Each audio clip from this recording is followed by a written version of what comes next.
Hello. Good morning. Good morning brother. Raju అన్న. నమస్తే నమస్తే. ఏం పేరే? రాజు అన్న. రాజు కార్యకర్తను. అరే కాంగ్రెస్ కార్యకర్త రాజువా? అన్న ఇప్పుడు మసాలా దొరకక రైతులు నానా అవస్థలు పడుతురు అన్న.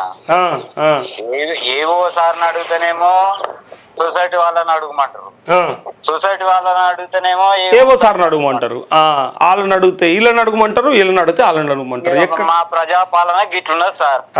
మీ ప్రజాపాలన బంగారములు ఉన్నది. బంగారములు అద్భుతమైన తీర్చిదిద్దుతుండు సార్.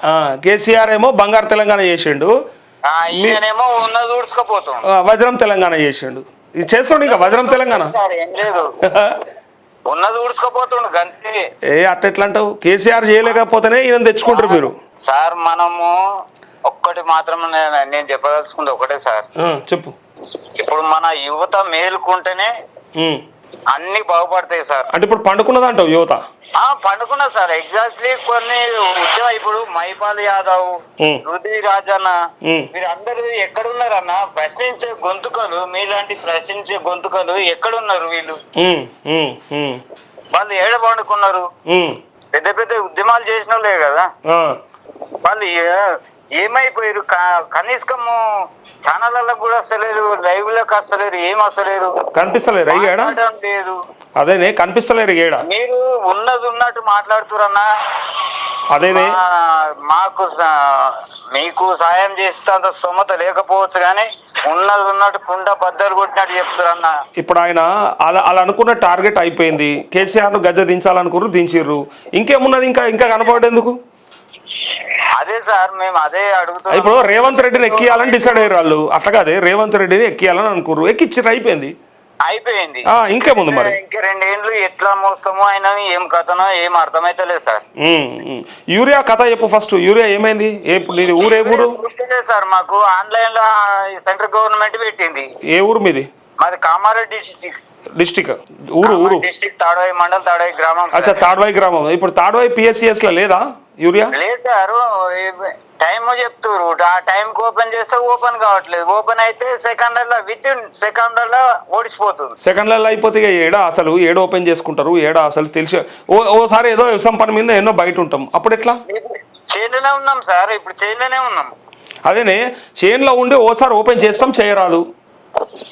దాని గురించి మాట్లాడండి అన్న దయచేసి. అందుకే పెద్ద వార్త వచ్చింది. అసలు యాప్ చేయంగా పెద్ద గోస అవుతుంది రైతులకు అని చెప్పి పెద్ద వార్త వచ్చింది. వాస్తవానికి ఈ యాప్ రద్దు చేస్తేనే బాగుంటది అన్న. యాప్ లేకపోతే మీరు పెద్ద లైన్లు కట్టి పరిచయం చేయబడుతుంది రేవంత్ రెడ్డిని. ఇష్టం ఉన్నట్టు తిట్టబడుతుంది. ఇక మరి తిట్టకపోతే మెచ్చుకుంటామా సార్? మరి ఇప్పుడు ఆయన కూడా గదే, ఇక తిట్టుడు బంద్ అవుతుందని యాప్ లో పెట్టిండు. సప్పుడు ఇక లొల్లే ఉండద్దని యాప్ లో పెడితే ఇక మంచిగున్నది, గమ్మత్తున్నది. ఎవరి కాడు కొట్టుకొని చచ్చిపోతారు అంతే. ఫోన్ ఒత్తి ఒత్తి ఒత్తి ఒత్తి చచ్చిపోతాడు అంతే. సర్వర్ బిజీ, మళ్ళీ అట్లా అంటే సర్వర్ బిజీ. అట్లయితే ఏమవుతుంది అంటే ఇక అడిగేది ఉండదు కదా. మీరు ఇప్పుడు షాప్ల కాడ నిలబడితే, లేకపోతే ఏమన్నా పిఎస్సిఎస్ల కాడ నిలబడితే, అరే రైతులు ఎందుకు ఇంత నిలబడ్డారు, ప్రభుత్వం ఏం చేస్తుందని అంటారు కదా. అంటారు. ఇప్పుడు వాళ్ళని ఉన్నారా? గవర్నమెంట్ ఇస్తలేదని మన చేతులు దులిపేసుకుంటాడు. ఇప్పుడు వాళ్ళ సొసైటీ కాడ నిలబడుతున్నారు, అవసరమే లేదు. ఎందుకంటే ఫోన్లలో పెట్టిన మన వరకంటే ఫోన్లకే పోతారు అంతా. అదే సార్, నేను అదే అడుగుతున్నా. సెంట్రల్ గవర్నమెంట్ కూడా మీరు దయచేసి రైతుల పక్షాన మీరు కొట్లాడుతున్నారు, అదే విధంగా కొనసాగించండి సార్. ఎందుకంటే మా బాధలు చెప్పుకుంటున్నాం సార్. ఈ యాప్ తొందరగా ఎత్తేయాలి సార్. ఇప్పుడు యాప్లో పెడితే అల్కగా ఉంటుంది, మంచిగా బుక్ చేసుకుంటాడు, టైంకి పోయి తెచ్చుకుంటాడు, అవసరం ఎంత ఉందో అంతే బుక్ చేసుకుంటాడు అని చెప్పి మొత్తానికి లేకుండా చేసారు. ఒకటి సార్, ఇంకోటి పెద్ద ఫోన్లు ఉన్నోళ్ళేమో పెద్ద ఫోన్లలో తెలుసో తెలియకనో తెలిసిన వాళ్ళ దగ్గర చేసుకుంటారు. చిన్న ఫోన్లు ఉన్న పరిస్థితి ఏంటి సార్? వాళ్ళ కొత్త రాదు, చేయరాదు, వాళ్ళ పరిస్థితి ఏంటి సార్? అసలు ఫోన్లే లేని రైతులు కూడా మస్తుకుంటారు కదా. అదే పాస్బుక్ జిరాక్స్ తీసుకొని గవి 2-3 మొఖానికి వాడేస్తే అయిపోతుంది కదా. ఇంతకు ముందు లెక్కిస్తే అయిపోతుండే కదా. గట్లనే అడుగుతున్నాం సార్ మేము కూడా. ఇప్పుడు కరెక్ట్ గా అందుబాటులో పెట్టినాక ఎందుకు వస్తారు, ఎందుకు లైన్ లో పడతారు, ఎందుకు లొల్లి పెడతారు? సార్ మీద నిన్న ఒక క్వశ్చన్ వేసారు, ఎమ్మెల్యే దగ్గరికి ఎందుకు పోవాలి, ఎమ్మెల్యే కలెక్టర్లు ఏం చేస్తారు, ఇందిరమ్మ ఒక మాట అడిగారు సార్. సంతోషమే. చెక్కుల కోసం అడిగినాం, చెక్కులు వాళ్ళకి ఇస్తున్నారు కదా. ఆ చెక్కుల గురించి పోతే మీ ఎమ్మెల్యే రికమెండేషన్ కావాలా, ఎంఆర్ఓ అంటారు. ఉమ్. ఈ అధికారులంతా ఏం చేస్తారు? ఆర్టీఓ దగ్గరికి పోతే మీ ఎంఆర్ఓ సంతకం లేదు కదా. అయితే మనం పెట్టుకున్న వ్యవస్థలల్లో ఖాళీ అధికారులే పనిచేయాలి, జీతాలు ఇస్తున్నాం కాబట్టి. నాయకులు అనేటోళ్ళు జీతాలే కదా సార్, మేము ట్యాక్సులు కడితేనే మనం ట్యాక్స్.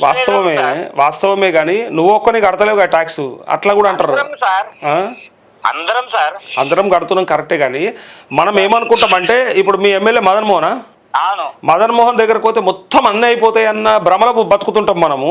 అంతే. ఆయన కూడా ఏం చేయలేడనే విషయం చాలా తక్కువ మందికి తెలుసు. గట్లా నేను చెప్పేది, ఆయనతో అయ్యేది ఏంటంటే ఖాళీ చెప్పగలుగుతాడు అంతే. అధికారికి ఫోన్ చేసి ఎమ్మెల్యే కాబట్టి అదొకసారి చూడండి అనగలుగుతాడు, కానీ అది చెయ్యండి, అది ఇవ్వండి, అది పక్క కావాలని అడగలేడు, అనలేడు. ఆయనకు కూడా చాలా పరిమితులు ఉంటాయి. అవి తెలియక మనం ఏమనుకుంటామంటే ఏదున్నా ఎమ్మెల్యే సాబ్ దగ్గరకు పోదాం అనుకుంటాం. అందుకే చెక్కులు కూడా మీరెందుకు పంచుతున్నాయి, అసలు అధికారులు ఏం చేస్తున్నారని హైకోర్టు చెప్పింది. హైకోర్టే చెప్పింది కదా సార్. మీ పని కాదు అది. అసలు అధికారులు ఏం చేస్తున్నారు, వ్యవస్థలో భాగమైనటువంటి నిబంధనలు కూడా అధికారులు పాటించకుంటే మా ప్రజల అవస్థలు న్యాయస్థానాలు ఏం చేస్తున్నాయి సార్? అది తెలియక మనం అన్ని కూడా వాళ్ళే చేస్తారేమో అనుకుంటాం. కానీ వాళ్ళు ఖాళీ అసెంబ్లీలో వాళ్ళ ఏదైనా బిల్లు పెడితే ఆ బిల్లును ఓకే చెప్పడానికి లేదా వద్దు అని చెప్పడానికి మాత్రమే వాళ్ళకు ఉంటుంది.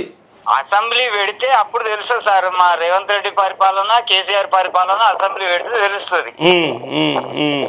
అది పబ్లిక్ మొత్తం చూడాలి సార్. అసెంబ్లీ ఎన్ని రోజులు ఉందో కానీ 45 రోజులలో పెడుతున్నారు. 7వ తారీఖు చాలా అవుతుంది.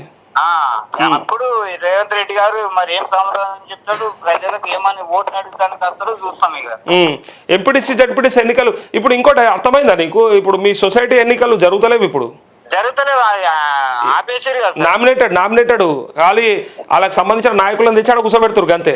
అంతే.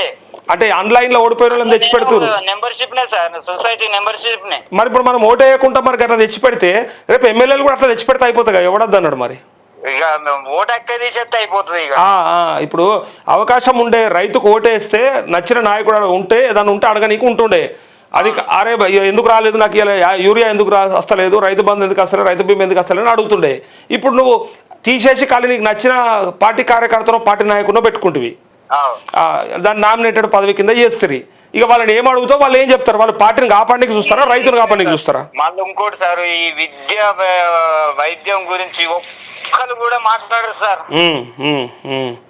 పాపం పిల్లలు గవర్నమెంట్ స్కూల్, మా హై స్కూల్లో సార్ సుమారు 250-300 మంది పిల్లలు ఉంటారు సార్. ఓకే. వాళ్ళకి సరిగా ఫుడ్ ఉండదు, మెనూ బోర్డు ఉండదు. మేము పేరెంట్స్ పోయి అడిగితే మాకు బిల్లులు రాలేవన్నా మేము ఏం చేయాలమని చెప్తారు కదా. ఒకళ్ళ మీద ఒకళ్ళు పెట్టి మొత్తానికి ఆగం చేస్తారు అంతే. పిల్లల జీవితాలు ఖరాబ్ చేస్తారు సార్ వీళ్ళు. సరే రాజు, ఓకే మాట్లాడదాం. ఖచ్చితంగా మాట్లాడండి సార్. మాట్లాడతా తప్పకుండా. Thank you. Okay sir.